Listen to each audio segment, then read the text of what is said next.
particular questions before I start? I'm planning on doing a review of the tools and adding some we didn't cover last year and doing some things with getting rid of unwanted stuff in your picture. So anything anybody wants to ask first? And okay.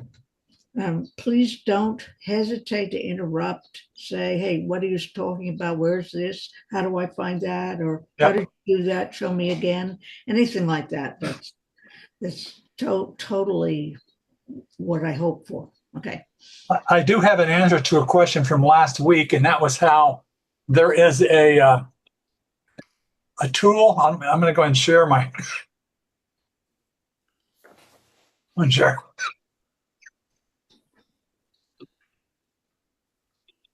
What? Share my screen. Okay. Photoshop. This little window. Can you see this? Yes. Okay. It's generative expand. Right. And there's also a remove part of the tool here too.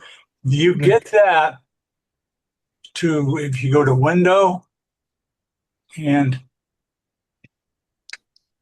contextual text bar. Yeah. Contextual text bar. And then I'll turn that off and on. And you can even drag it out of the way. Anyway, that was a question from last week. How do you get to that bar? So okay. I will stop sharing. Okay. I can get to the Zoom window now.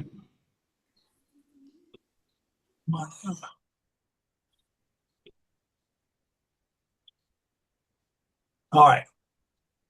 Okay. Okay.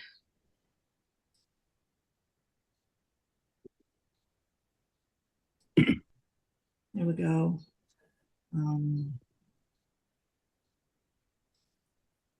Now, whoops.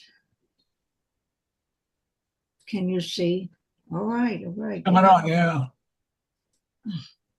Can you see? Yes. Okay. Yes. So this is a little review of tools. Just to open one for the moment, like the Dodge tool. To enlarge the tools or make them smaller, the easiest thing is the keyboard brackets.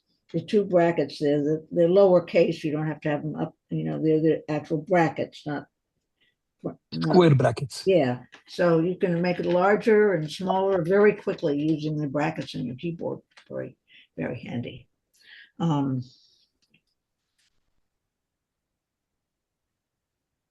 And a caveat, if you've been writing using your keyboard to write a text and you're writing somebody an email and you happen to have the caps lock on, this is what happens to your tool. So you open up one of the cool tools and hey, all it is this little square. And you think, X, what on earth is the matter? Well, go figure, you have your caps lock on. That's all. Yeah, you will encounter that many times. Happened to me a few times. Yeah.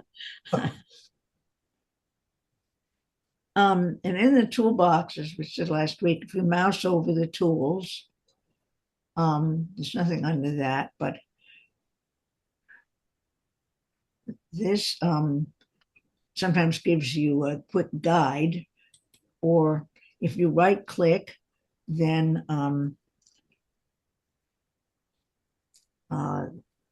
there are, the things that are under it.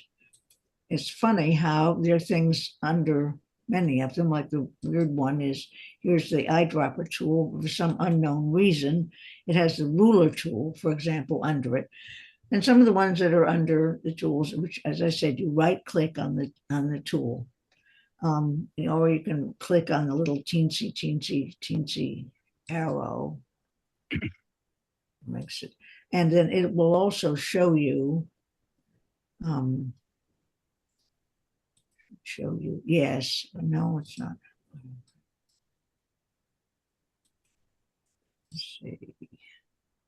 Um, okay.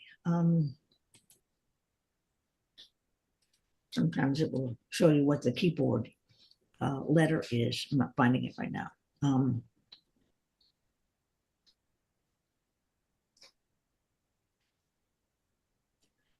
It's a good idea to keep the move tool on because then if you've been using a tool and then you're going to go on and do something else, if you use the move tool, click back onto the move tool, you're not going to do any harm to your picture. If you mistakenly leave like the eraser tool or the brush tool on, then suddenly you might inadvertently erase something or paint something.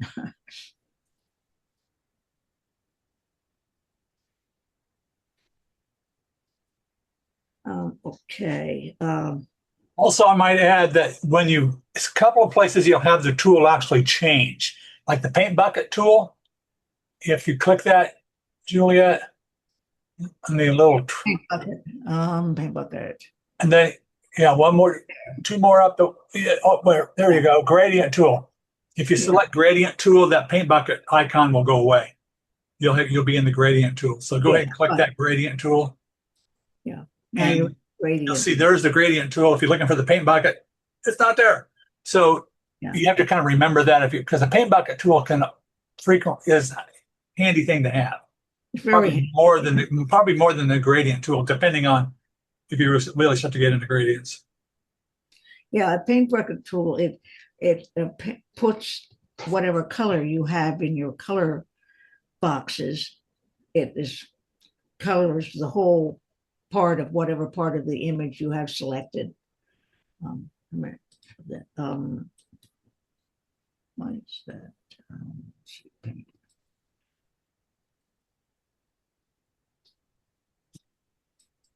Okay. So yes, these are all okay. Some of them have, I use the keyboard sometimes to get the brush tool. I click on that and click on B on the keyboard and it brings up the brush tool.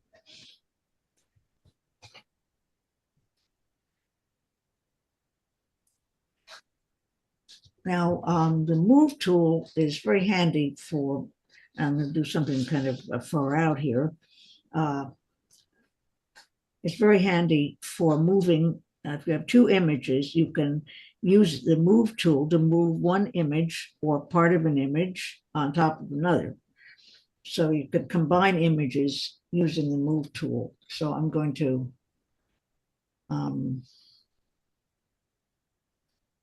I've got these two.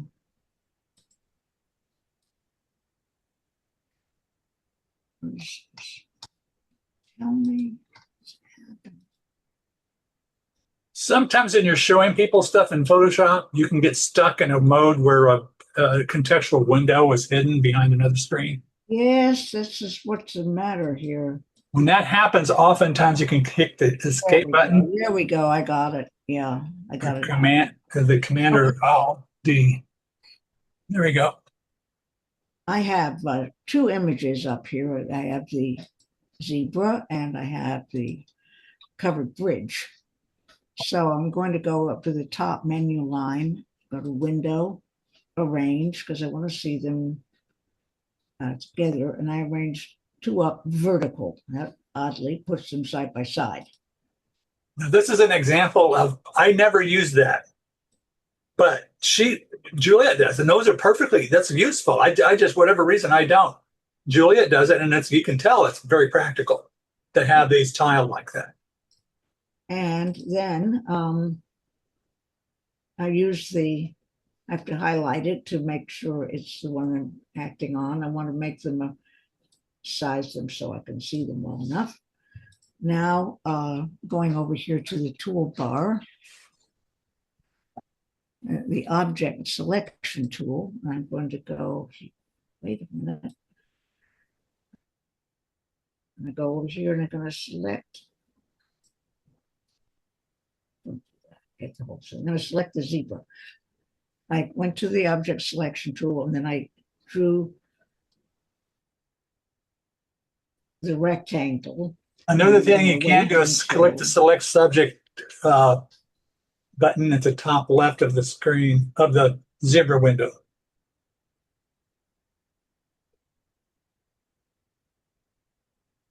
Working on it takes a while.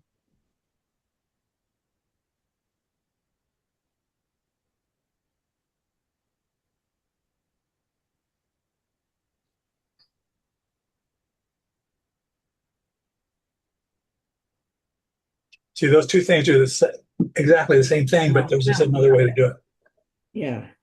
Now I'm going to get the move tool, click on the move tool, and I'm going to click on, hold down the Alt key on the keyboard and holding down the left clicker.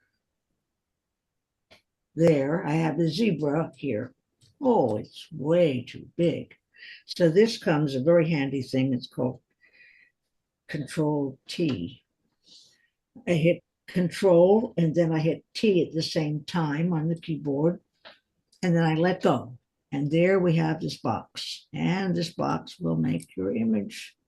You can size it larger or smaller. I'm dragging it in from the left corner to make it smaller. And then I'm going to click on the move tool that gets out of that. There's the zebra grazing in the field next to the bridge. So of course, in this case, what is the zebra missing? The shadow. There's no shadow under the zebra. So we go, make sure, and go to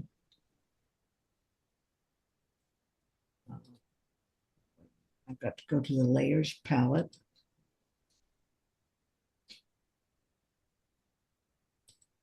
Layers palette. Now looking at the layers palette, this is the one.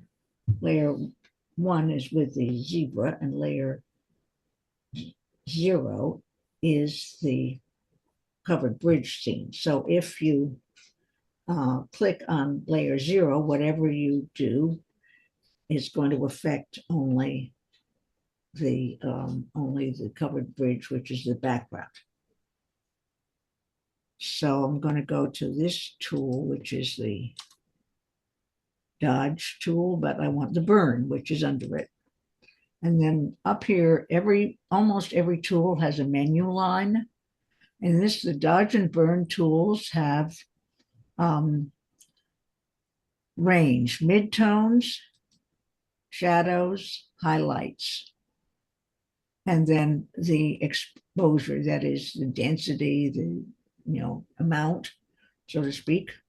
So I'm going to go to midtones because that's pretty much close enough to the, and opacity of about 34. And then I'm going to looking where the shadows are. Let's see, shadows. I think they're coming off to the left. So I'm just going to darken this in order to have a little bit of shadow under the zebra. If you're just starting out with that exposure with the burning, so go ahead and go with 100%, just get a feel for it, then undo it, and then turn it back until you determine how it works with your system. I figured the exposure at 34 is what I had it. Yeah. I already happened to have it there, and that seemed to work pretty well. Once you do it a few times, you'll get those. You'll be able to guess that yourself. Okay. So anyway, the move tool can move things, but if you have this very boring sky, you might want to add some birds to it. I've done that. Anyway, it's kind of interesting to see the zebra. And that control T is extremely useful for, then you get control and T at the same time, let go of both, for both of them, and you've got it. And it, so now I'm going to click out of this for now. Oh, and I'll leave that. There's another thing you can do with this, Juliet, when you're doing this right now. You can invert the selection. I use that all the time. Yeah. Yeah, and so you can invert that. Yeah, right. I'm going to get to that. You got that ahead of you. Okay. Yeah, just a minute. Yeah. All right. So now you've selected the zebra, but you want to go to a layer. Wait a minute. Select and deselect it. And right, you can select inverse, and then everything you do, as I'll show you in a minute, happens only in the area that's now inversely selected. So it's the grass.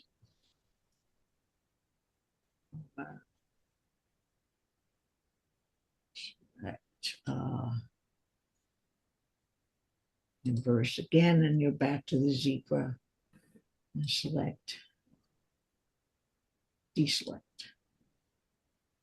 Juliet, can you show me how you selected that zebra? Yes.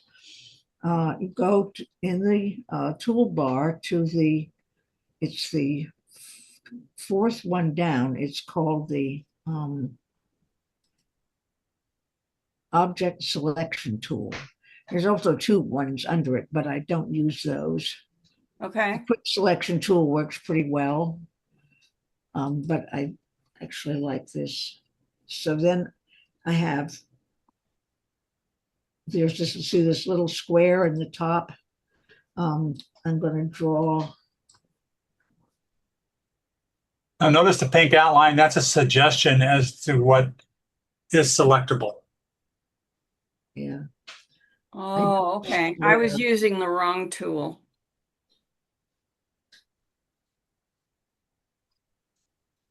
Takes a while.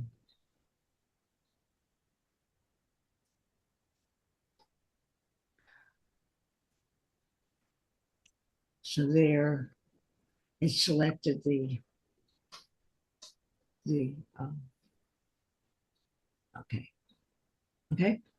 Kind of offset. Yeah, I know. It's because sometimes you have to start over, there. Now that's better. I press down hard on the left click. Yeah, notice that she selected the rectangle around it, and then the background is doing the thinking about selecting it. And then you let go of the cursor, the thing, and you see this little.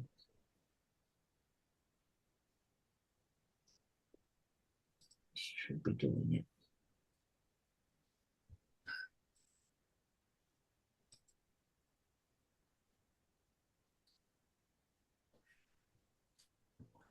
Come on, move. There we go.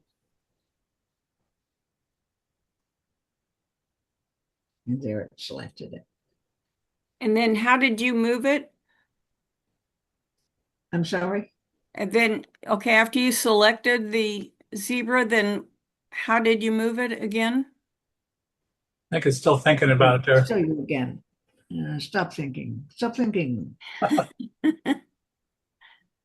And oftentimes this stuff is going back and forth with the cloud doing the selection. Oh, cloud. I hate that. So slow. All right. I'll show you again. That's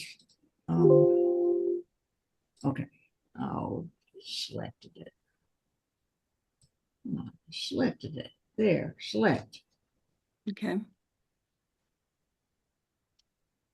So that marquee means it's been selected as a section. They're going to search for the zebra itself. Within the square.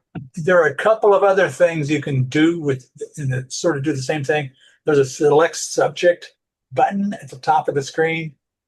there is also a select subject on that little marquee, that floating window I demonstrated earlier was select subject. But that's I think the quickest way is to do the object selection tool like Juliet said.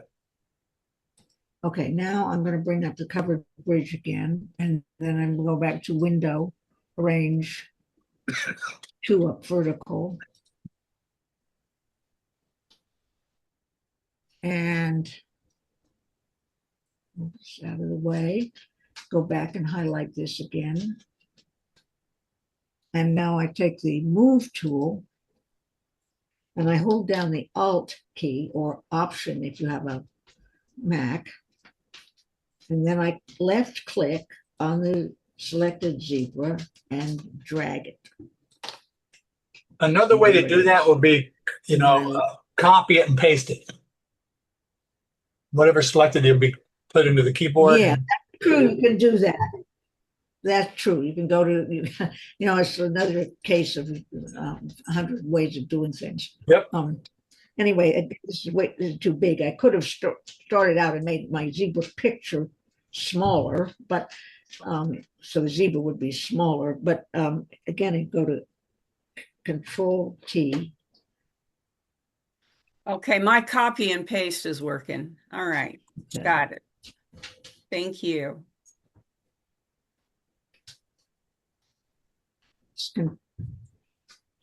Control T.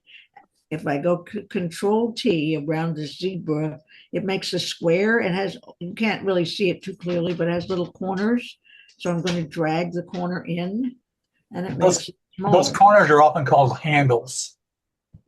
Handles, okay. And again, I still have the move tool on. So then I've got the zebra to move it wherever I want, and I've got it about the right size for the scene.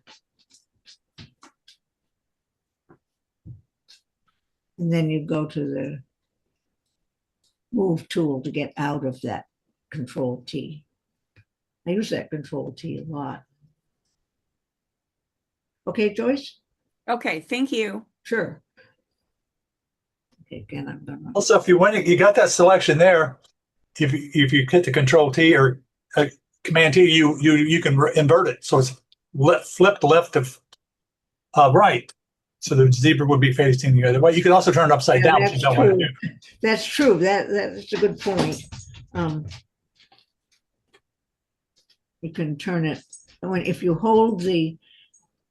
have the cursor outside the square around the zebra, you can, turn it, drag it now. We can rotate it. There you go. Rotate it. Edit. Oh, no, what did you do to invert it? I can't. Image rotation. Oh, wait, you need to make sure there's 2 places to do image rotation. It will either do the zebra itself or the entire image. And the edit is where you'll get the layer. It just only edit the layer.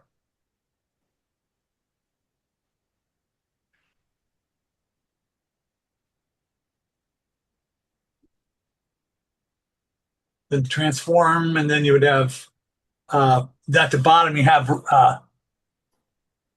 rotate. Flip. Yeah. Flip horizontal. And I think there you go. Yeah. Okay, got it. Then you could also do any number of things on that selection. Like I think that there's a little bit of pinkish or magenta on that. You could adjust the color. Oh, yeah. Contrast. Right. You can paste a monkey on top of it if you want. There's so many things you can do. Yep. Coming up. Okay. And that would be independent of the image behind it. That's because it's a single layer. When you're satisfied, you're sure you're satisfied, you like where the zebra is, and you've added the shadow under it and so on, then you've got 2 layers. You can save them. If you think you want to come back to it, you can save it as a Photoshop, and it'll have both. Save it, just save, it'll save both of the layers. But if you are sure that you're satisfied and you're done working on it, then you go to layer. No, back to this layer, flatten image. Also, notice the background layer has a padlock. So you can turn that off and on. Like if the padlock's on, you couldn't have dropped a layer under it or something like that. And also you can change the name. You could have layer one. You can, if you click on the layer, the name, you can put zebra in there. Mhm. That can be, especially if you have a lot of layers. Yeah. My son does a lot of like fantasy, like digital painting with Photoshop, and he might have 250 layers. And he'll have to name them to be able to keep track of what's going on. Get my stuff out of here. There it is. But I don't know if that's how complicated this sounds to you, but if you just do this a few times, the next thing you know, you're going to be second nature. Oh, yeah, right. Until you try to show somebody, and then Yeah, until you try to show somebody. And then it just suddenly it won't work. yeah. Okay. We're going to go on to this picture of a climbing rose. Now, what another thing we can do is with the marquee tool. That's it right up there, the second one, and you can draw a square, and then again, whatever is inside the square is what you work on, and whatever is outside the square will not be affected. So if I go to adjustments, brightness, can Years ago, that used to be called the marching ants tool. yeah, they're still called marching ants. Anyway, so now I've just brightened what's inside the square, and I haven't, it hasn't changed anything that's outside the square. Well, just for the fun of it, you can invert that selection, darken. Well, that's just what I'm about to do. Oh, okay, never mind. Select inverse, and now you have the outside, everything but the square, all around the outside of the square that you just drew. And go to image adjustments, brighten it, for example, like that. Now that could be interesting, but here's a better way for this particular kind of picture. You might want to do a vignette, for example. Select to get rid of that, deselect. Now we can go to, again, to the marquee tool, go up to its menu line, and you see where it says feather. It says 0 pixels. We want to change this to 100 pixels. And it's because it's feathered, it's got a softness to the edge. So now we're going to draw this again around it. Starts looking like a square, but then you let go and you have the feathered edges. That's a soft curve. Then when you go to select inverse to work on the outside, you can image, for example, use saturation under image, desaturate the outside edge, lighten it. There. Now you've made a vignette using the marquee tool, using it, making it feathered by going up to its menu line. Almost all tools have a menu line of their own, just below the main menu line. Anyway, now I've created a vignette there. And I go to select, deselect. And I want to, no, Phoebe. I'm going to close this because I want to come back to it. No. And reopen it. Okay. The eyedropper tool. Here it is. This is used, see, it's a 1, 2, 3, 4, 5, 6, 7, 1 down. It's used to select a color. And the color boxes are these two little boxes down there. So you want to select that color. Now you've selected the red.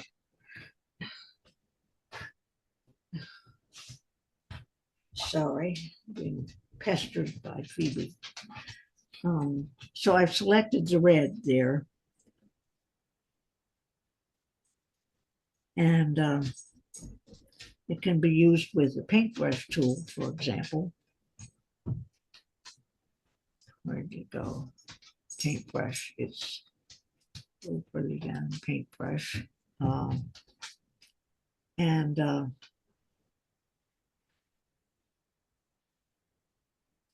So I could go back to create a vignette.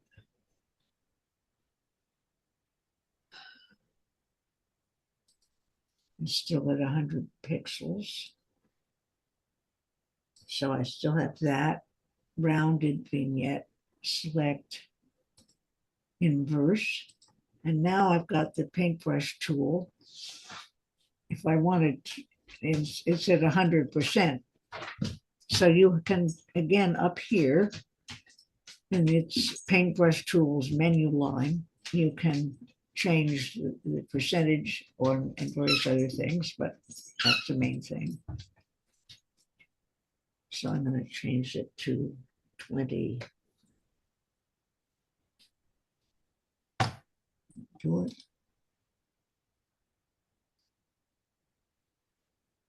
B.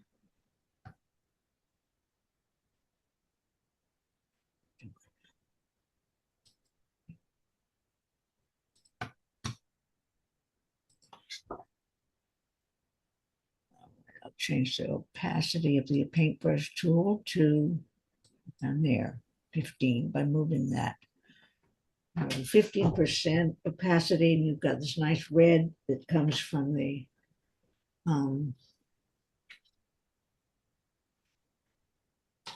rose itself, and you can make a vignette.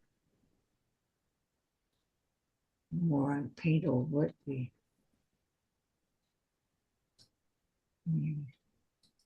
Move that up a bit, maybe.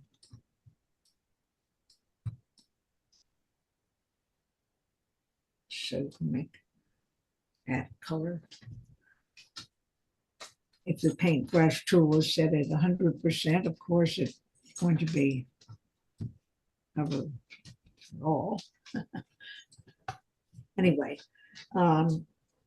sometimes the paintbrush tool can be handy for if you have a black area with a lot of little white specks, you can just use the black.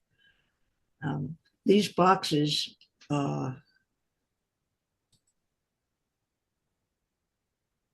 little tiny arrows next to the boxes switch from foreground, which is the one that gets used. And then if you click on the black and white, it reverts to the default, which is the black and white. And I'm going to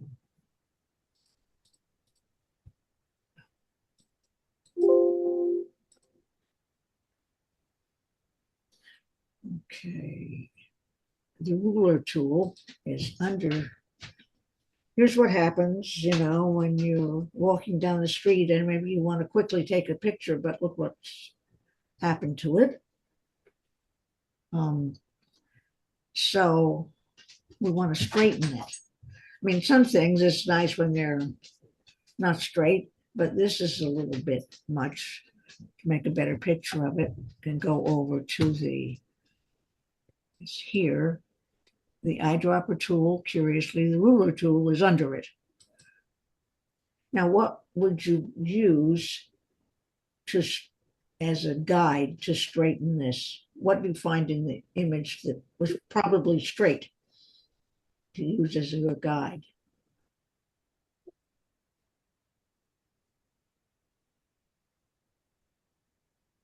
Well, what's probably straight, this looks straight, but maybe it isn't. It's just a street sign. It might not be, but usually a building will be straight.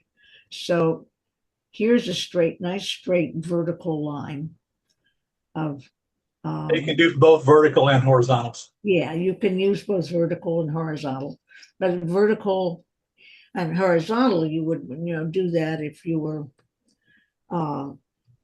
had a seascape and you had the water slanted. That would be the horizontal. In this case, there isn't a good horizontal. There's the, so you use a vertical, and I'm going to draw it partly down, right on the corner of this brick corner, which is a straight line because it's a building.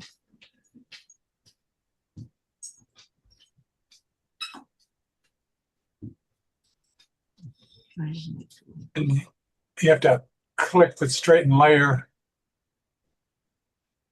Image, rotation, and you go to arbitrary. And arbitrary, it will fix it for you. This is way off, 7.4. Okay, there we go. Now we have the straight picture. Of course, one reason to get pictures straight when you take them is because you're not going to lose a lot if you have to fix it like this. So Also notice that background layer has got a white. It's a white background. If you that's because turn, that's because this is the background. Right, good point. yeah, if you turn off that padlock on that layer, when you do that straighten, the background will be transparent. Yeah. You won't have a white background anymore. Anyway, I can't. There's the bottom of it. There's too much else on my screen. So then you have to, you pull in all the edges till you've gotten rid of the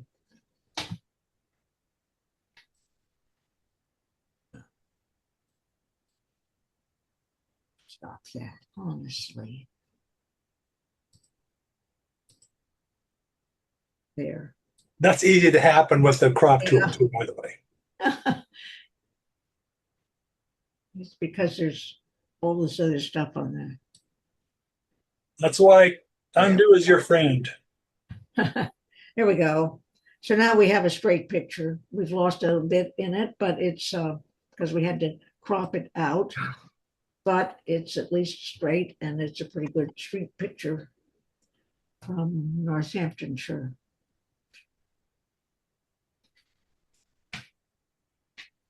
Okay. And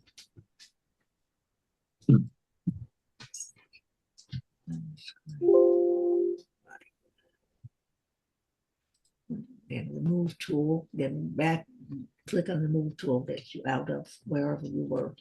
And now you have the picture. It should be. Undo that.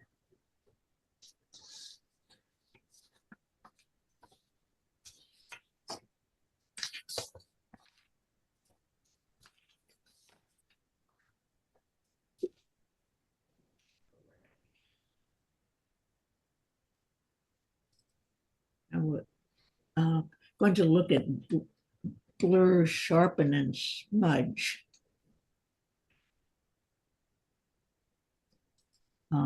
That's here. Here's the blur tool, which I don't use very much, and the sharpen tool, which I never use because it's no good, or at least I don't think so. The smudge tool, you see, here they are. I clicked on that to get them all to come up. Blur, sharpen, smudge. The smudge tool can be very handy in an odd way.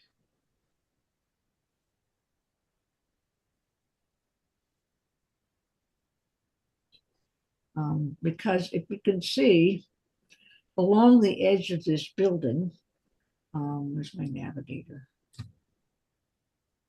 It often happens in a picture that something the camera does, gets this little white line. Can you see that? A little Yeah. white edge to everything.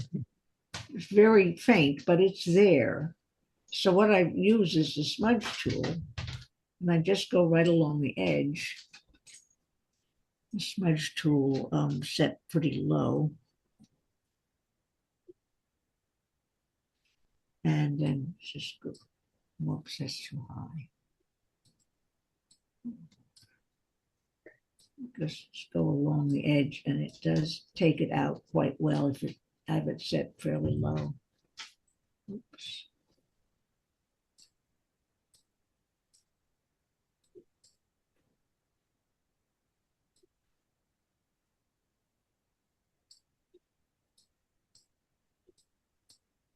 Oops. Anyway, there are other ways of doing that. But I found that the smudge tool works pretty well.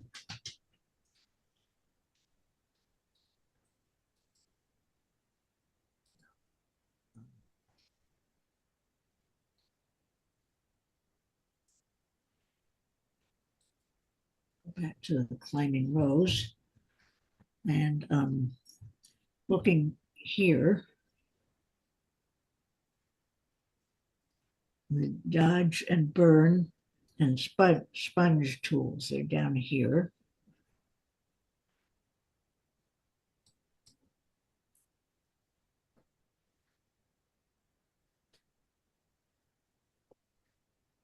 The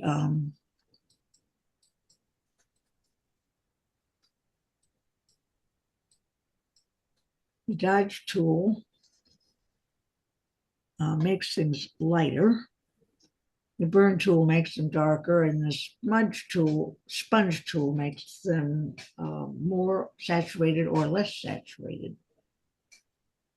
So just looking right now at the sponge tool, I can bring the saturation up, and this line, which is called saturate. Yeah, it has saturate and desaturate. So if we want to desaturate with this sponge tool, it will make the colors less colorful. You got to watch out that you don't get, if you get too much gray, if it gets less colorful, it's going to be gray, and you usually don't want too much gray.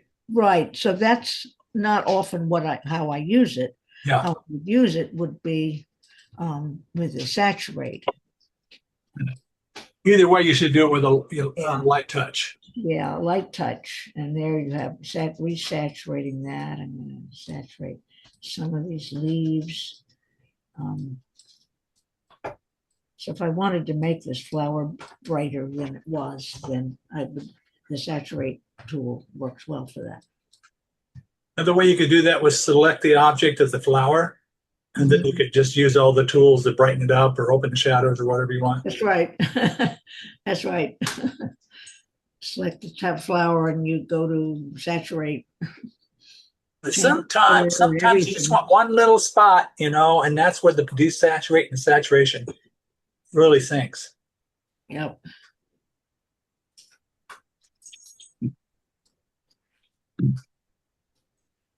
Going back to the zebra,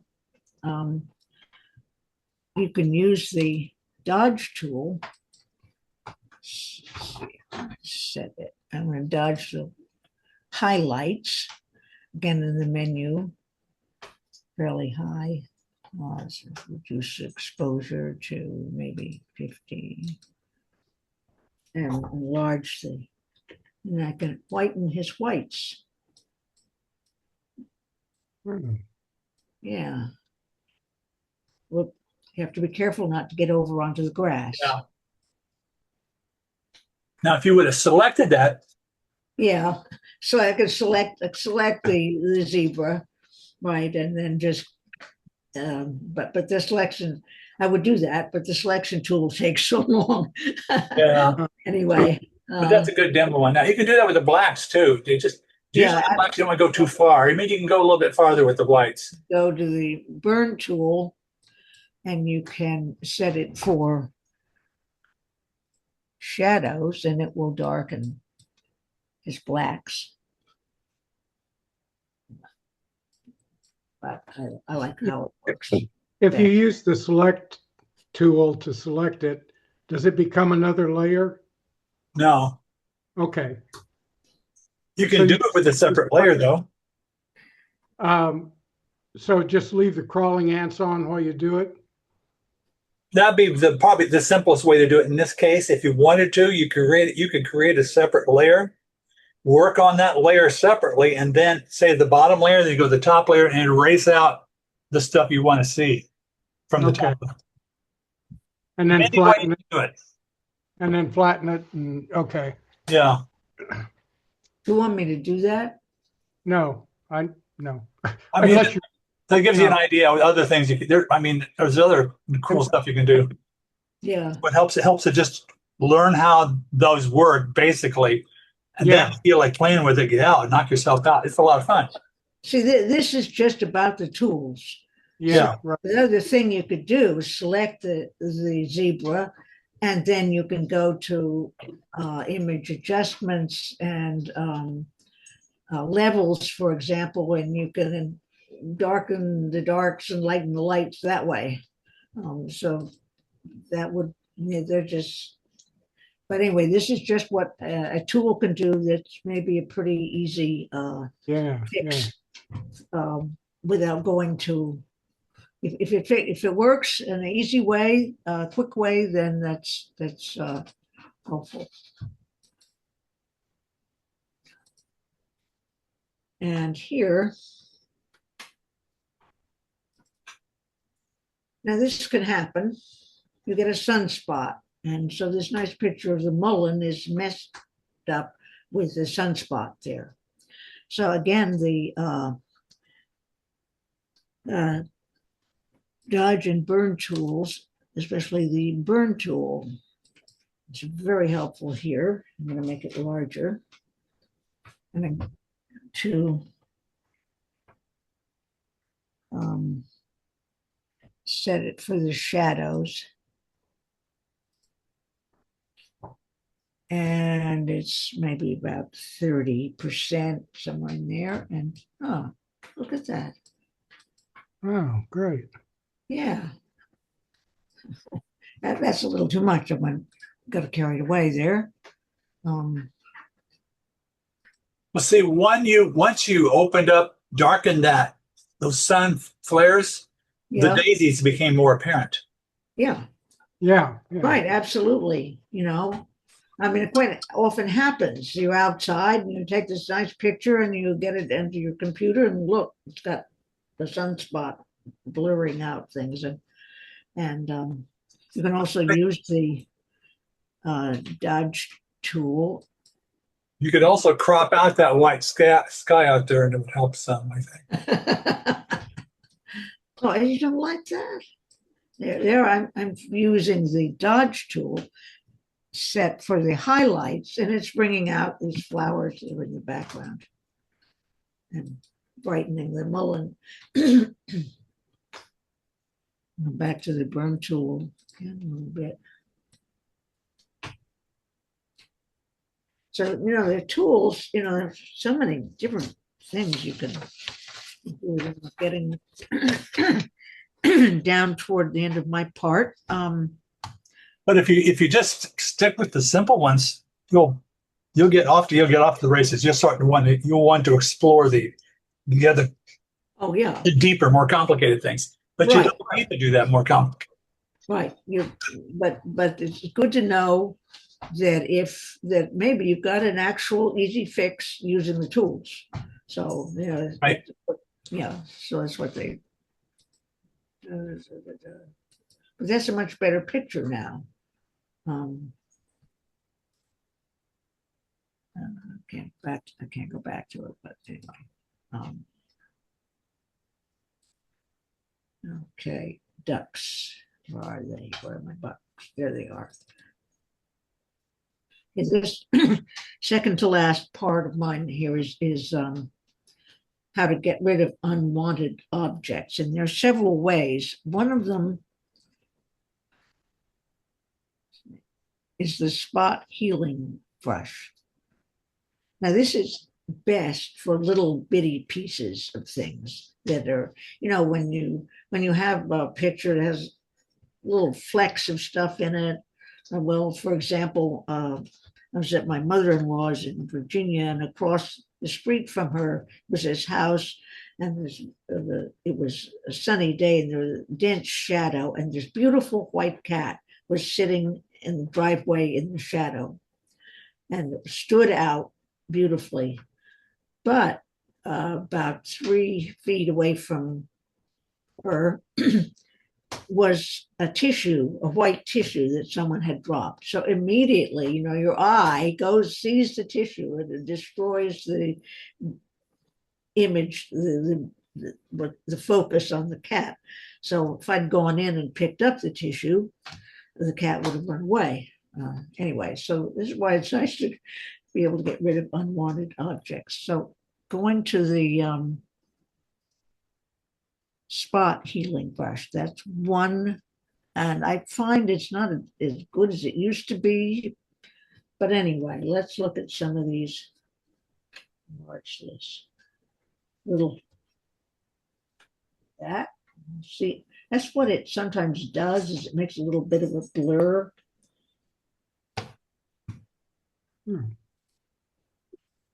But it can work pretty well. There, get rid of that. The larger the image, the better that will work. Yeah. You have a lot more information that the healing brush tool can play around with. No. Also, the less number of pixels you use for the size of your Yep. spot helps too. The larger the image you start with, the better off you're going to be always. Also, Juliet, now do you have the remove tool under that? Because that was kind of a recent one within the past year. Spot healing brush, remove tool. Remove tool is a more AI thing. Yeah. So if you do, remove tool will give you a pink outline. And that should do a little bit better job. Again, that's a pretty small image, so Yeah, it's an uphill battle. I can't wait for that. And that goes to the cloud. If you did not have an internet connection, you would get an alert saying you need to connect to the internet. Can I get rid of this? But if you wanted to, you could go through and all those bright leaves could be gone. And keep in mind the brightest object in a photo will always draw the viewer's attention. And they'll always compete with the Yeah, that's what I was saying subject. about the white cat and the white tissue. Yeah, and and then unless it's like a high key photo where you do have a lot of white area, but that's where your average photo though, you always want to have don't have some unusual or some odd thing as the brightest object. That's not important. Sometimes that just means you delete the photo too, so you don't want to be heroic about trying to get rid of something and then have a big weird looking blob. Get rid of that thing. Okay. Another way to do this. Oh, shoot. All right. Can you see it? Is it back? We can see Can your you see the Photoshop main screen. There we go. Well, I'll let it run its course.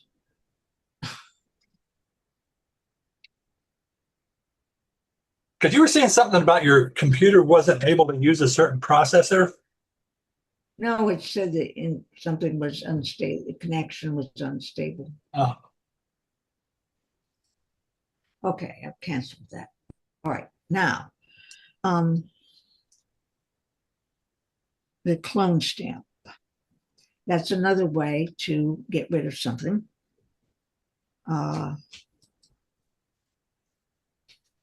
It's down here. It looks like a stamp, clone stamp. And I'm going to enlarge it, and say I want to get rid of see. This big white leaf. I'll click on an area that I want to use to replace that. I think actually what I'm going to do is start over. It's no. Go back and get the ducks again. So I have which ones to work with. Okay. Click on, use the Alt Option key, Alt or Option, depending which you have. Now see, here's the gravel. I have the cursor and this clone stamp over the gravel, and click on that. Hold it, the Alt key down and click on that part of the gravel, and then let go and click there. Again, click on the gravel, click. Yeah, if you notice it went right after you click that, then you move that tool with before clicking it, you can see that little window where you clicked before. Some grass. Move, and I keep clicking on top of that white thing. Like that. So I'm holding down the Alt key onto an area that I want to use to cover what I don't want. And then I click, left click, and then I move the cursor until I'm over what I don't want. I can click it more than once, it picks up more gravel. So, picking up gravel. So that's, that actually the clone stamp can be really useful for things like this, where you don't want to go to some very fussy way of trying to get rid of these intrusive little bits of leaf or whatever they were.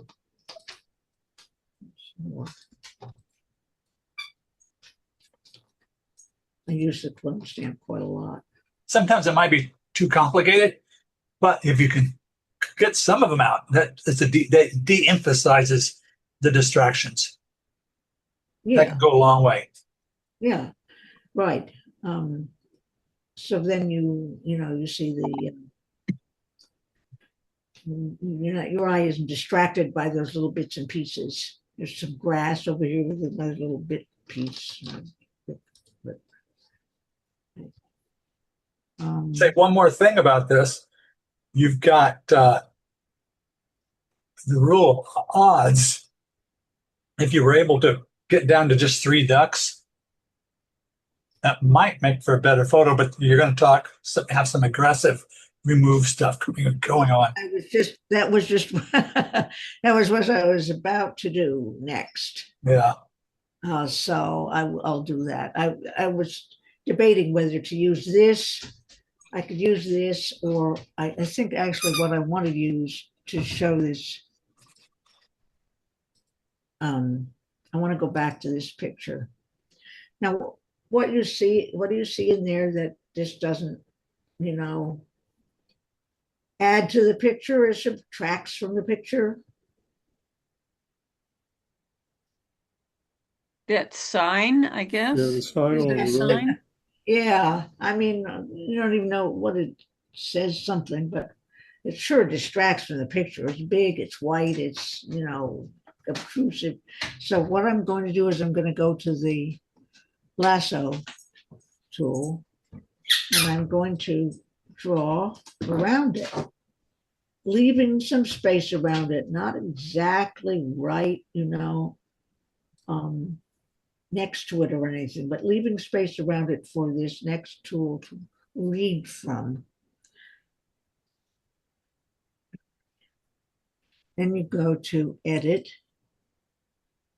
and you go down the Edit menu to Generative Fill, and click on that. And then this little thing comes up, it says Generate, and click on that.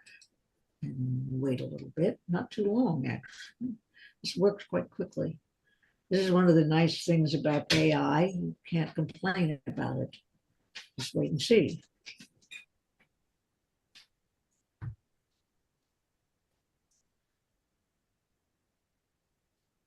Now it did a good job. It even left some of the fence posts and put them back in and vented them.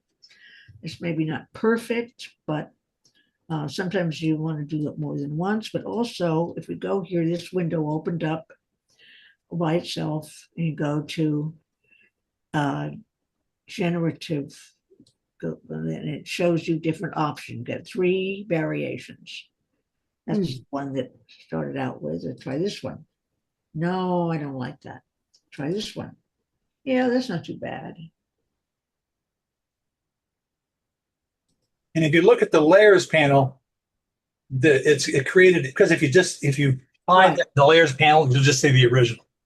Yeah, it gives you now you've got 2 layers. One layer is the replacement that the generative fill did, and the other layer is the background. So in order to go on from this and save it, as a JPEG or whatever, you have to go to layer, flatten image. Anytime you crop something, you have to go to layer, flatten image. And if you use the generative fill afterwards to save it as a flat image, you go to layer all the way down to flatten image. Now, one more thing, because Teddy and I do things differently. So I'm going to talk about the image sizing. I'm going to get rid of that.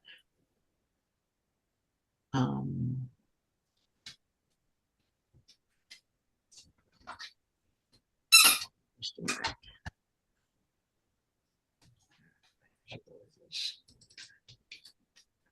Okay, image size. Now it's going to tell you what size. This is a very small picture. And so I want to make it larger. Say I want to make it by 8 by 10 or something. 10 inches. Inches across. Resolution should be between 200 and 300. I sometimes use 240 or 300 is good. This is the way I do things. Now, since I'm making the image larger, I'm going to go to enlargement. See under here where it says resample, go here, go to preserve details, because you're enlarging it quite a lot. Also, keep in mind the width and height. There's a little padlock to the left. If the width and height padlock is turned on, when you resize the one dimension to the other, width or height, it will change. The other one will change proportionally. So that's handy. Yeah. Because if that's otherwise it'll squish up one way or the other. So now I have a pretty large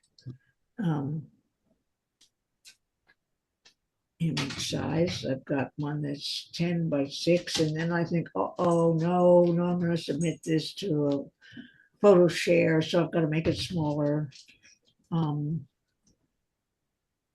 So I want to make sure it's in inches, which it is by default. So I'm going to make it 6 inches across. 6. Now I'm making the image smaller, so you want to choose by cubic sharper reduction. And you click OK. So then you have your. So I personally use this a lot.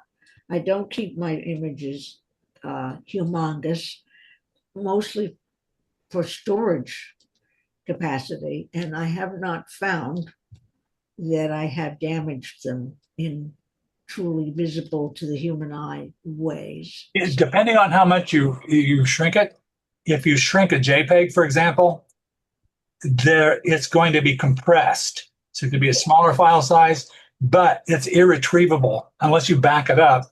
That information is irretrievable. Right.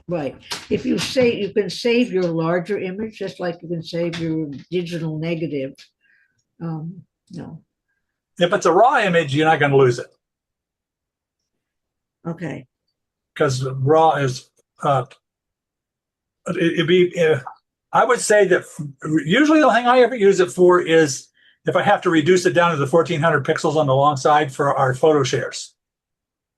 Or if I try to email something and it's saying, oh, it's too large to email, so I'll reduce it by 50% or something like that.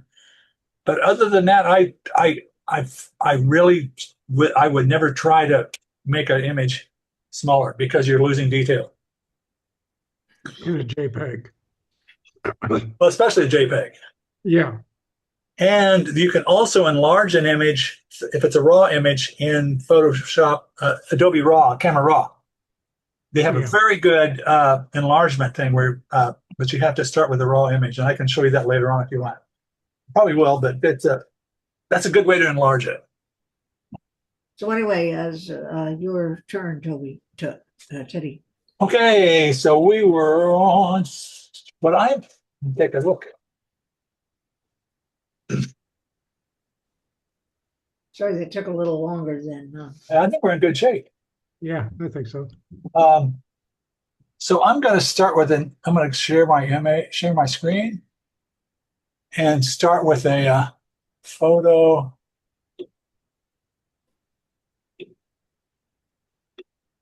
As an example, this is a raw image in Adobe Camera Raw. And I was trying to get this, it's like a mansion in outside of London. And I was trying to get that detailed ceiling. But I didn't get it quite as straight on the scene as I would have liked. But if you're pointing your camera up, it's easy to get crooked. Super easy to get crooked, especially as you get older. But you can see, here's one way you can change this you have a little square, little L's with arrows next to them, the crop rotate geometry. If you click that, and you click this A over here, that will straighten it out a lot. But it also removes anything that's outside the crop line, which I don't want to do. So what I will do instead is just go ahead and open it. Oh, before I do, before that, I'll show you then the enlargement thing. In the detail where you see sharpening, smoothing, you can get super resolution. So, and this image is, let me get it open here. Come on.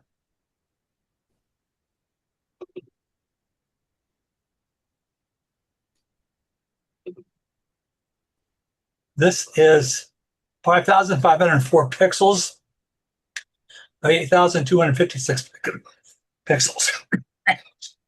Excuse me.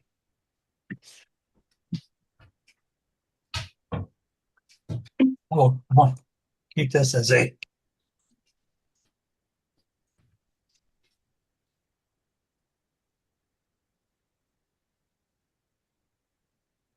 Once you just move this out of the way. And now we are in Photoshop. And we'll go to the crop tool. With the crop tool, you can move outside of the image. And notice how you can see the little checkerboard pattern. That's clear, that's empty. If the way that works is there's a delete cropped pixels selection at the top of the screen. So there it's all white. That turns it white, which I do not want. So I keep that as a default. I'm having trouble with my allergies here a little bit. Pop a cough drop in.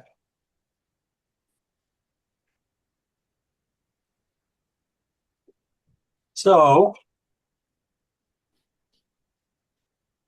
and what I'm going to shoot for is this main centered piece.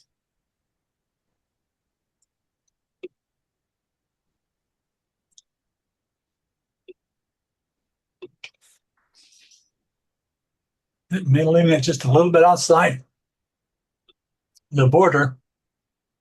And unfortunately, I've chopped off a little bit of that border on the right side.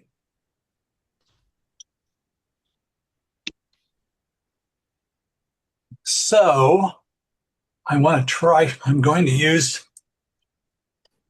that Alt T or Command T for the transformation tool. Then I'll find transform and skew. With this tool, one of the little handles, I can move the handle so that it can twist it way out of shape, okay? But I want this to be as square as possible in the image itself, which is kind of close in spots. I had to move this right side up a little bit.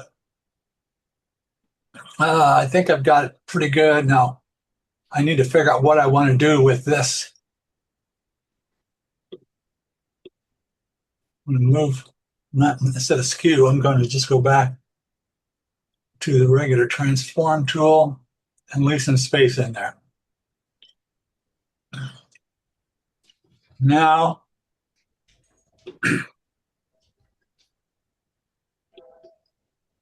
I can select everything I want it to be. Now I'm going to crop it. On this image, there's a crop. Crop means anything outside that is going to be deleted. So there's nothing left of the rest of that image. Now, there's a couple ways you can do it. Here's another way you can do this, and I'm going to try it right now. I can find it here with the crop tool. Fill, transparent. Now it's not going to do generative. Let me try it like this. I'm going to use the magic wand tool, which will allow me to select just that thin strip. Now I'm going to expand that selection. You have modify, expand. I'm going to expand that selection by, and also usually these windows, it has 30 pixels. The last time I used the expand selection, I used 30 pixels. It always remembers what you did the last time. So I'm going to do this to 10 pixels. So that means this outline is moved into the image itself. Now, here I can use, well, let me lose track of my, with this little window I talked about earlier, generative fill. I'm going to try that.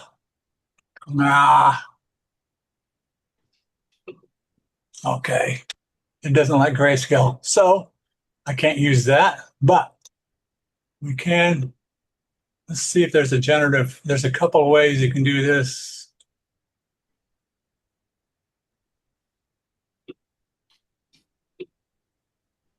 Just try fill, see what happens, and content aware. And so that's not, it definitely not perfect. It started to work out, but not so much.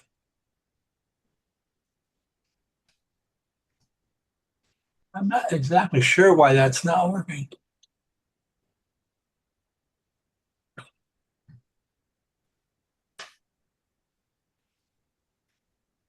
I did not move this over to a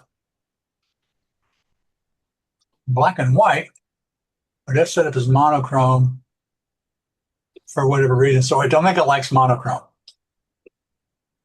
Anyway, that's one of the hassles you've run into if you use black and white. But I could go ahead and try to start over again, but let's just not waste more time on it. But here is a finished image. And if you see the detail here, it's got pretty good detail, except it's chopped off there. And if I wanted to, I could actually crop in inside of that detailed border so that all I could see is this edge at the very top. And in this particular case too, I think the bottom half is a little bit too dark. So I can use the burn tool.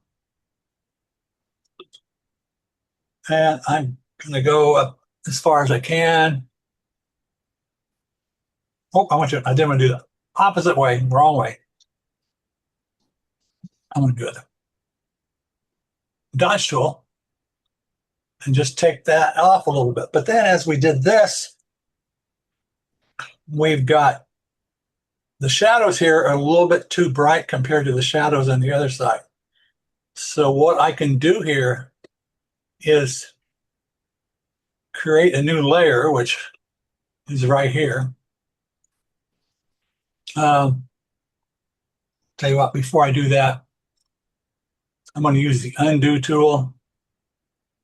Undo again, so that's now I'm going to create a new layer. So we're starting over from scratch. Now I can use that.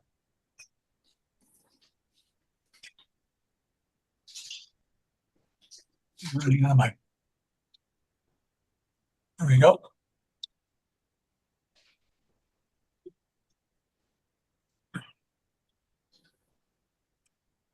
Now on that bottom layer,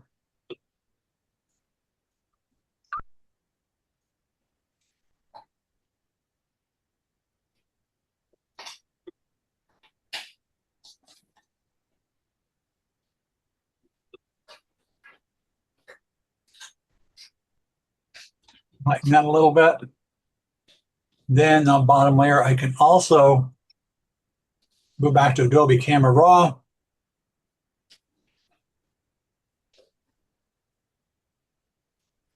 And increase the blacks. I think I got into the wrong layer here though.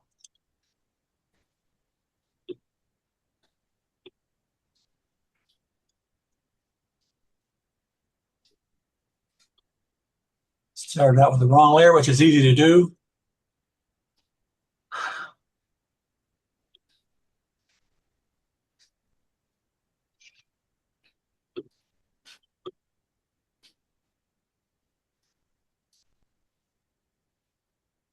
Now we've got that.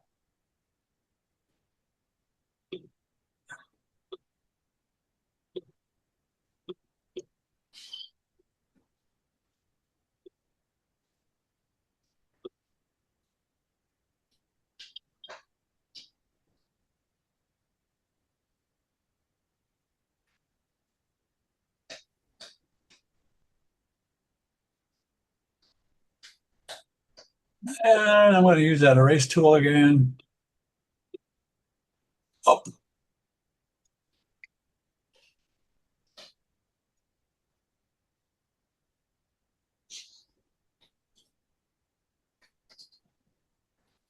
So you got a much more even. Let me do that a little bit more by changing the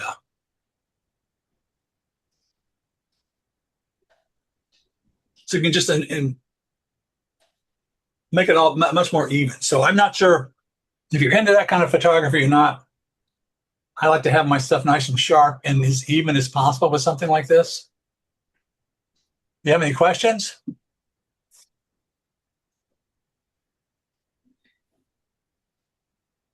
And then on our next, okay, what I would say the most important thing to do with the crop tool is determine whether or not you want to have this delete crop pixels thing. Another thing you want to do is if you leave it open as the crop tool, sometimes it won't open another photo. You have to turn the crop tool off before it will open another photo, especially from Camera Raw. So keep that in mind. If for whatever reason that doesn't happen, look and see if the crop tool is turned off. Like click the selection mark here or something like that. So do you have any questions about the crop tool in general?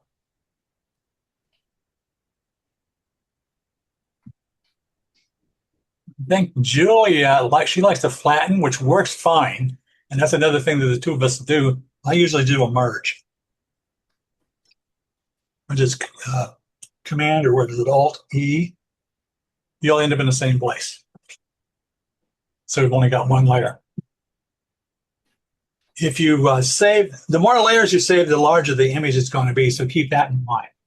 Sometimes you want to keep all the layers so you can work on it later or something like that. But if it's a final image, you might want to save all the edits as separate layers.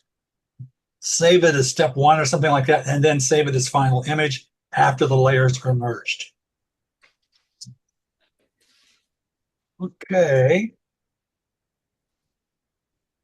I think our next was more on Camera Raw. Generative fill to an image, which we didn't fail with that, but I'm going to try a different one.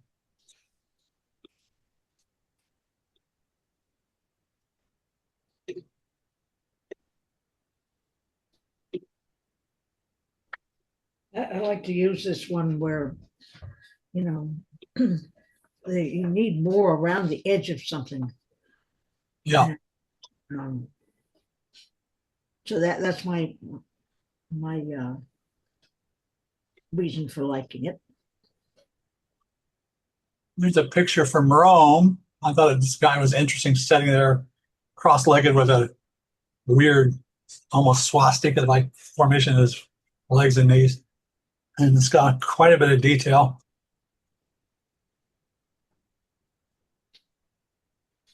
But maybe I don't want this this much of an oblong.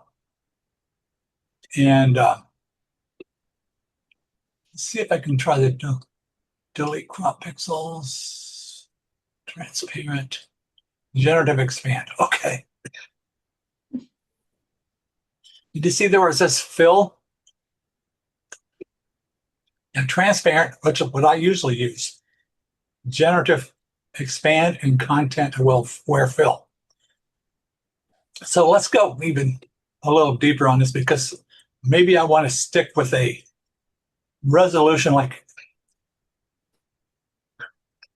8x10. Mm.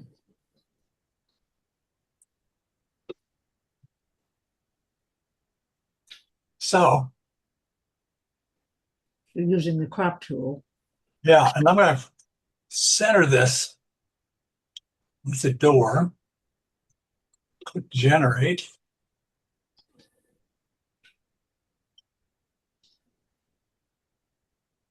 Pulling out on both sides to add. Ah, it invented some. Yeah.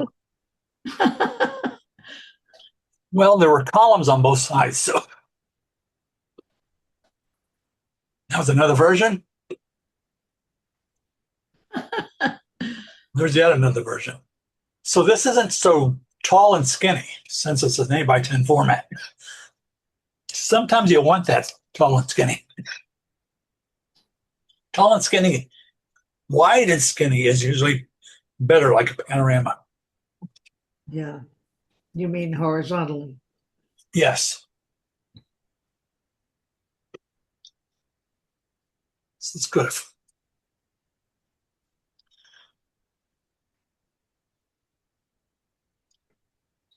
Now this is where I usually have problems with generative fill with large image, because you get a lot of distortion, pixelization, and stuff like this, which I'm not seeing much here.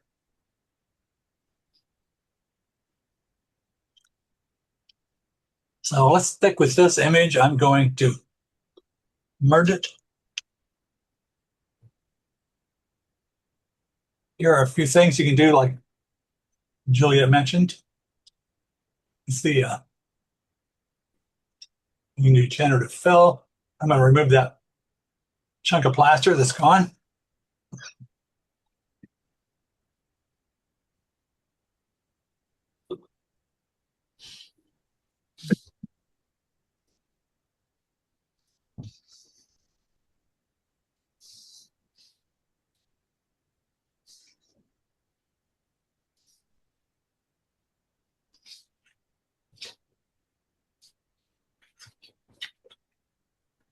And there it's gone.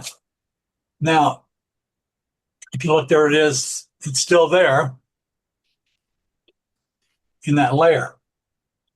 Now there's a spot there, so let's see if that layer's gone.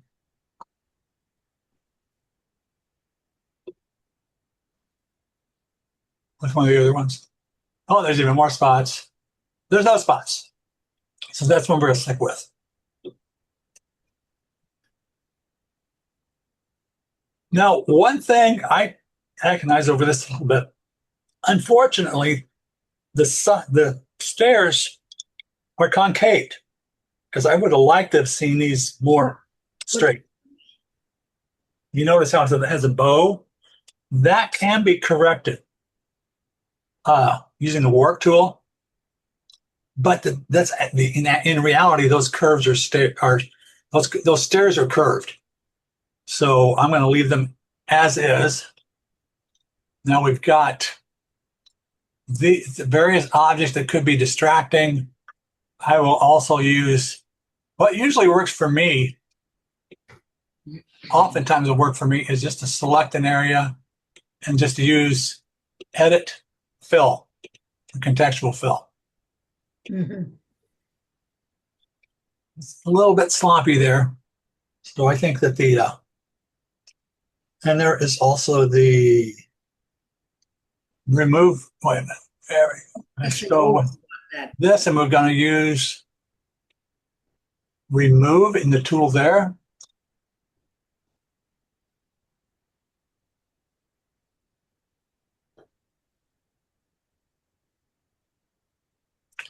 And that's still a little bit sloppy. And the remove tool doesn't give you the options for other things. But let's just stick with this and we can see what we can do. Doesn't do as good a job. That the No. the generative fill, the newest one is usually, not always, better. But when we were talking about, you were talking about using the clone stamp tool. Yeah. So I'm going to increase the size of this.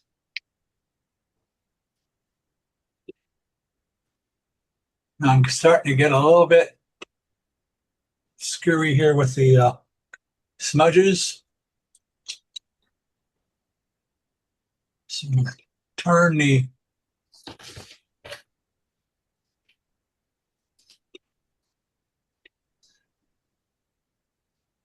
okay.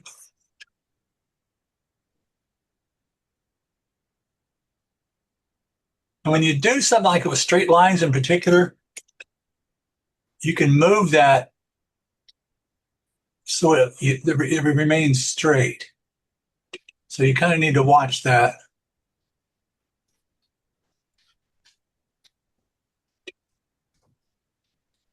You can be a little bit offset sometimes. And to get those smudges out,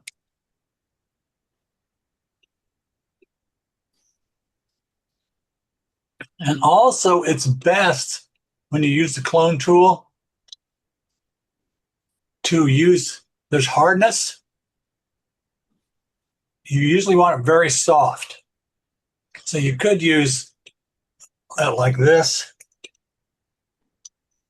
where you're going to have a very sharp, like a circular, you notice there's a circle spot there. You don't want that. So if softness will be a lot less noticeable and even invisible. Maybe we can get rid of those stains. I think it's best to have things, especially stains or things like that, you don't want them bleeding out of frame. I'm doing this with the clone tool. Oh, I left the hardness all the way on.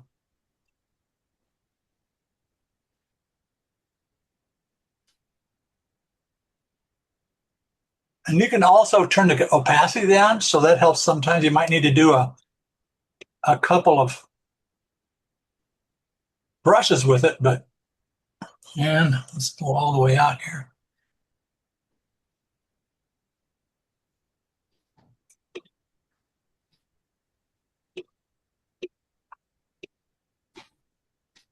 But you can go all the way however much you want to do with cleaning up the smudges and so forth. So that's entirely up to you. I kind of like to not go. I mean, if it's a lot of stuff that's really distracting and detracts from your subject, that's another thing. But I think this image itself looks pretty good. It's not exactly 100% straight. It's kind of pyramids at the top, but if you're not careful with something that's very tall like that, and you get the sides completely parallel, it's going to look like a mushroom.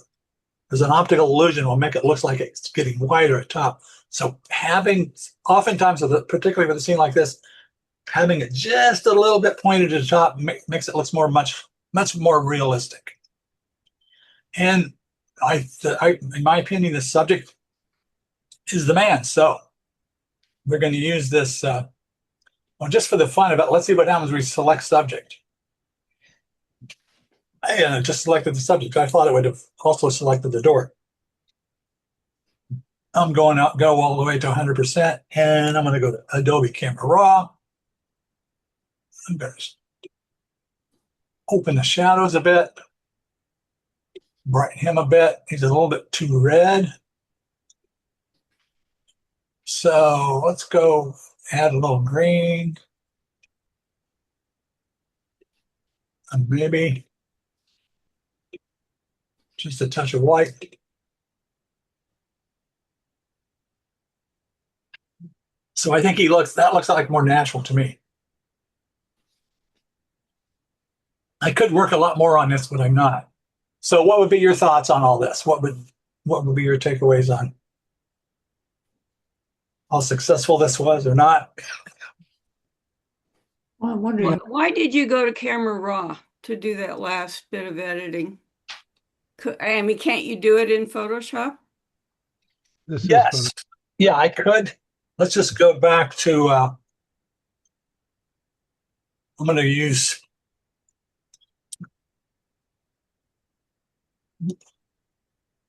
the level tool. We're going to go back.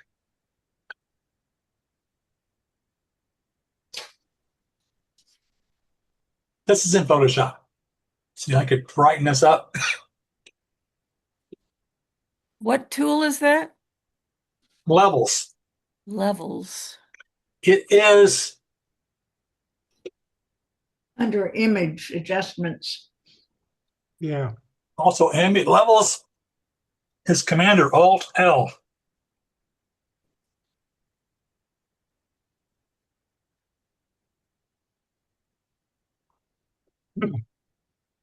Sometimes a little bit of both of these works well.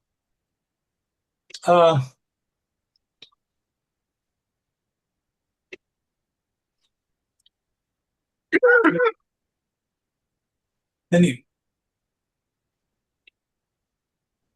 have color balance. And that is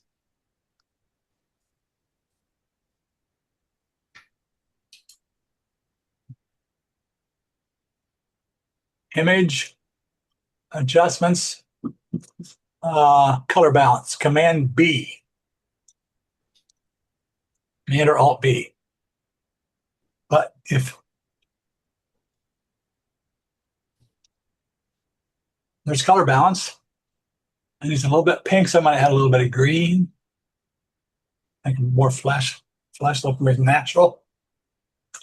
Now, one thing I like to do with Adobe Camera Raw is shadows. There's not a good way to adjust the shadows very easily other than Adobe Camera Raw. And you can also adjust the whites and blacks. Something else that's easier to do in Adobe Camera Raw, if you take a look at his clothing, you see a lot of pixelization. Go to Detail, Color Noise Reduction.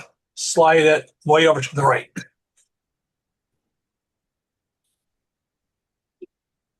what is this again?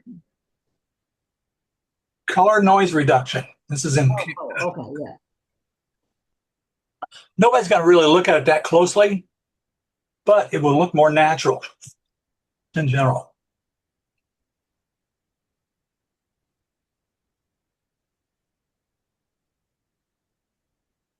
Another thing too, I don't think we mentioned this or not, but if you use Command Alt O, oh, not O, I'm sorry, Command Alt 0, that will fill the screen. Command or Alt 1 will make it full size.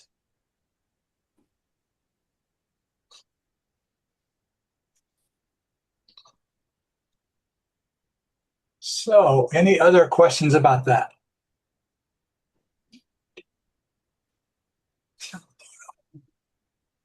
So Teddy, Yeah.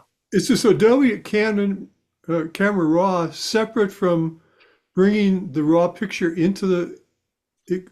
Because I do this in Elements, and once I have bring in a Canon, I go through Raw, and then I open it in Photoshop. But then it seems like what was ever in Raw, I can't go back to. It's under image, it's under filters now in Photoshop as of 2024 under filters. You can find Camera Raw as a filter. So it didn't. You used to be what you're describing. You couldn't get back to it without starting over. But now you can use it as a filter, so you can get right into it from when you have your picture open in Photoshop. You can go up to filters and look down the menu list, and then there's Camera Raw. I'm not 100% sure how that'll work out of Elements, but I bet it does like that. I think you can also, yeah, with Camera Raw filter. yes, there's also a Camera Raw filter at the top. That's not quite the same thing. You want to use the Camera Raw filter that's part way down, just below adaptive wide angle. Yeah, okay, I see it. Yeah. And when you select this, there it is, Adobe Camera Raw. Now, yeah, you should be able to go back and forth with that. If you can't do that in Elements, let me know, and I'll see if I can figure out how to make it work for you. I certainly don't see it in Filter anywhere. Okay. Let's see. Want to share your screen by any chance? Sure. Let's see here.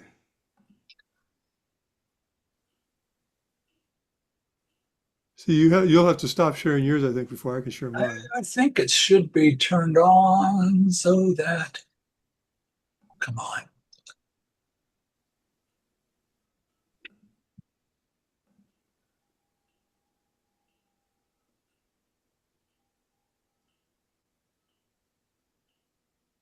Are you still seeing my screen? I'm still seeing your screen, yeah.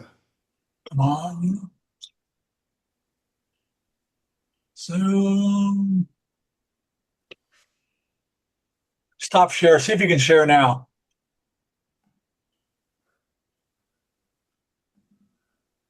There we go. We're coming in. Ugh. So when this is the options I have for Filter. Really? Okay. Huh. Hold on the edit menu. Let me see the edit menu. And file, go to file menu. Wouldn't really likely to be there. Oh, it is. Oh, Open a camera. okay. Okay. Okay. That's what you used to have to do, right? Yeah. Yeah, make sure you go and do that. Make sure this works, Okay. because there are two options in Photoshop, and one option isn't what you want to do. Let's see if this goes into, okay, now, okay, it's not going to jump into your image immediately. You'll have to reopen it. Yeah, okay. I'm in the middle of doing something. I probably don't Yeah. want to mess with it, but Okay. okay. All right, I'll stop sharing. Thanks. Okay. See, I need to remember how to stop sharing. There we go. Jim, are you in Elements? Yeah. Oh, I've never seen Elements before.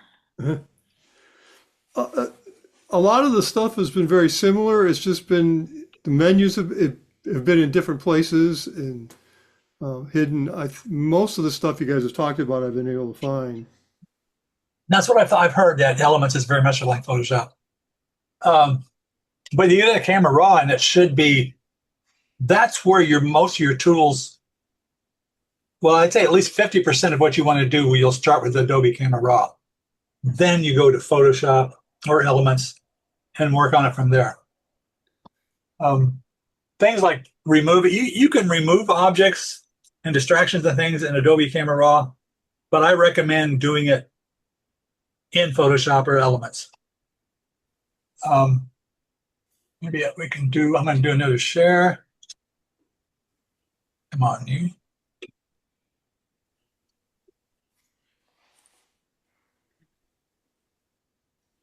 I don't have Elements in my package, but I do have Adobe Express Photos.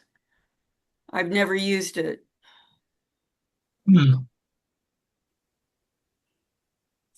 Now here is a folder that I've gotten ready just for this. It was last 2025 on July 15th, downtown Bloomington. Notice there's one item in this folder. Can't see the photo. Oh, There it is. okay, I need to make sure you can see this photo. Still looking at the one from Italy.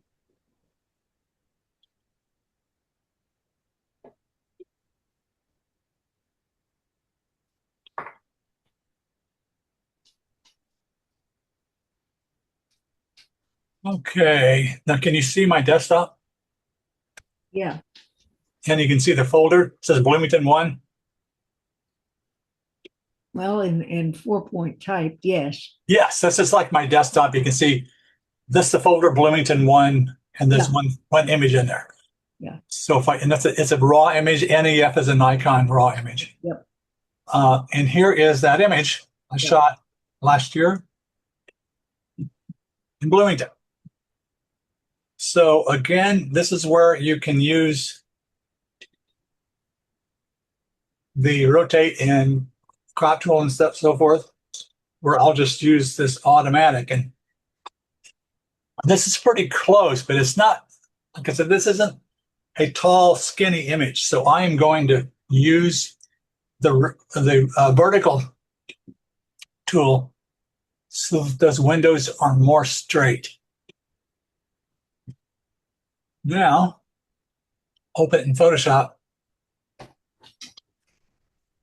I'm going to crop it. Let's go back to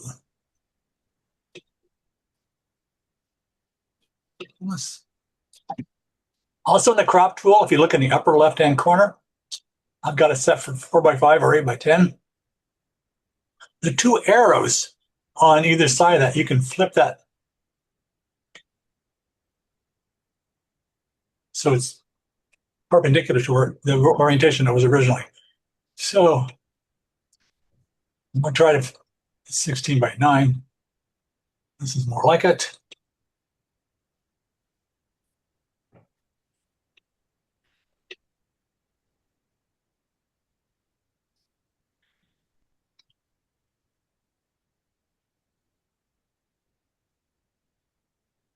I'm a big fan of trying to keep the geometry straight instead of leaning. Oftentimes, if you shoot up at buildings, it's cool to have everything converged, you know, like looking up at a tree or something like that. But if you don't have a lot of reference points to show that you're looking up at the sky, it's this kind of snapshot-like. But if you try to maintain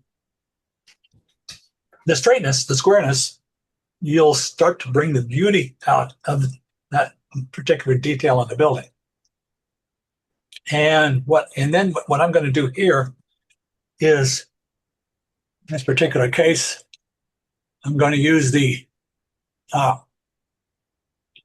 object selection tool.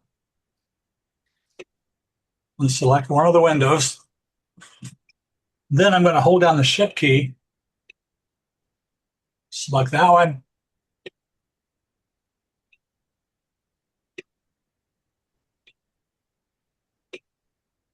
So I'm going to select all the windows.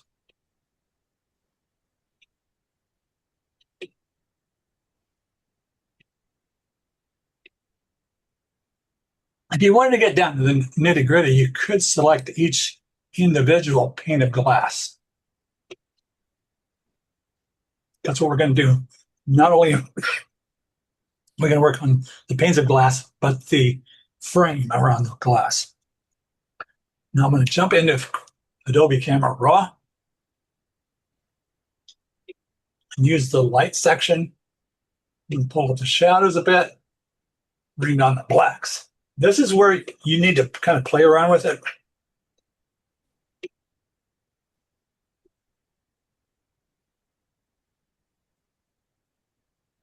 Oh, this is for the fun of it. I'm going to take the color mixer, make the blues a little bit more saturated.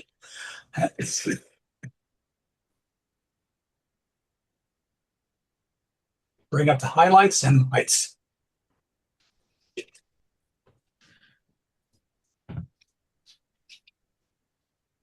Now we got that. Now, maybe I want to go back and fine tune that adjustment.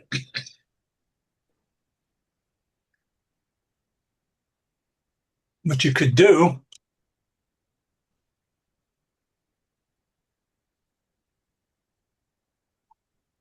by doing an undo or use your history.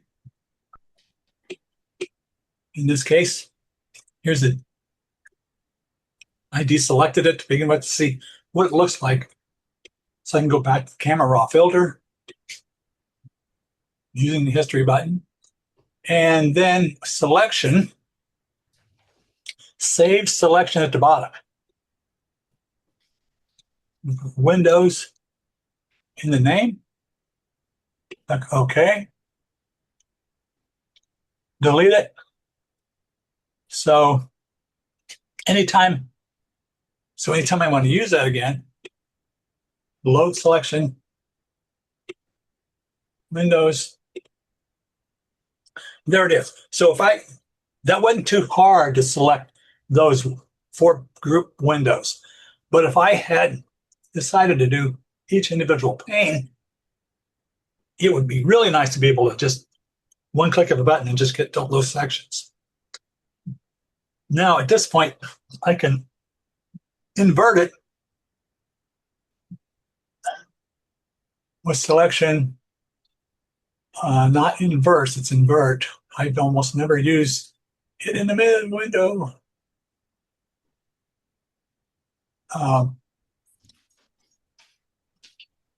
What I usually do is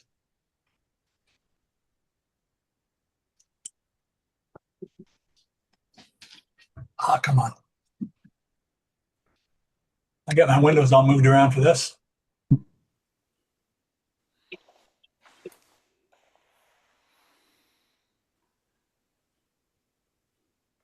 There we go. I use a Command or Alt Shift to invert it. You can hit it. So now I'm just selecting the limestone. Go back and we're going to bring up the whites, blacks down, move the shadows down.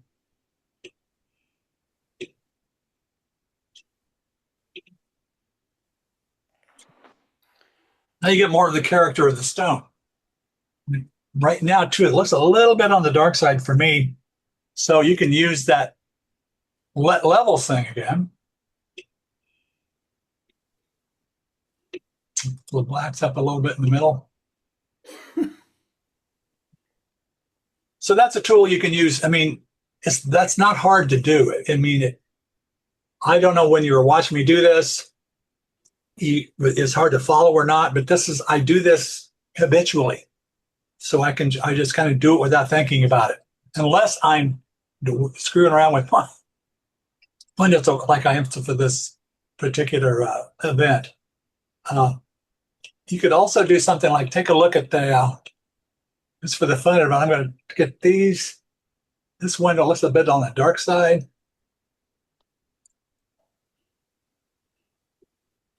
use that levels again. I think that it, and maybe the whole thing at the bottom right is kind of shadowy. Some use the dodge tool just to even things out.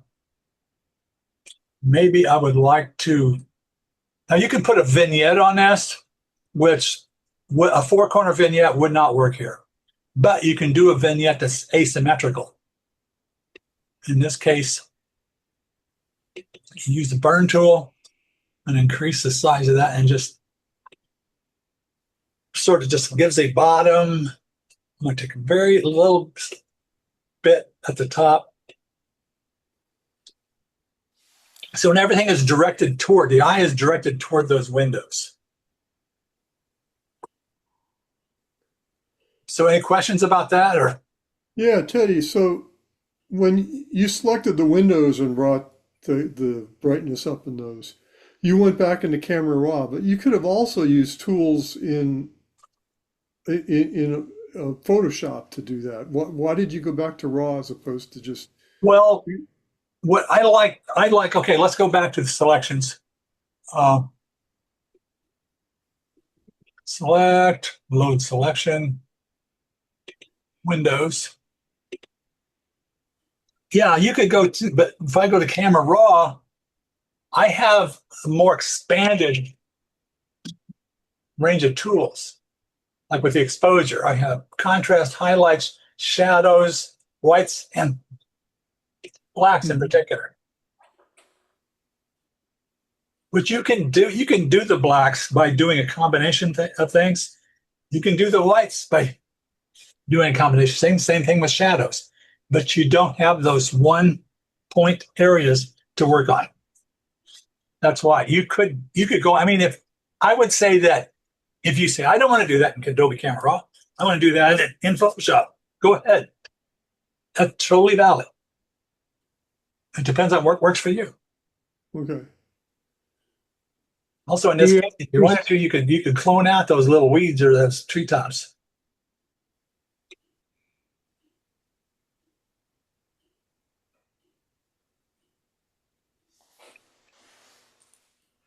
Any other questions? Yeah, do you ever use curves? I do. Okay. I think we were kind of going to steer clear of curves until later. Oh, okay. Curves, the levels.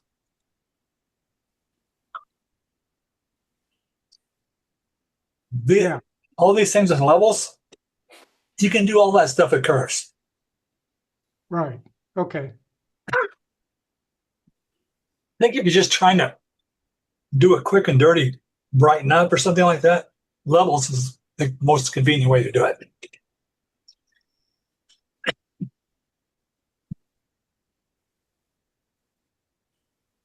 Okay, are we past time, Julia? Yeah, we're a little past. 5 minutes after 8. Okay. Well, I apologize for having a cough all the time. It was doing really good until my part started. No, it took so long too. But then, this is a lot. And we want you to ask questions and go over things and, just like you've been doing, which is great.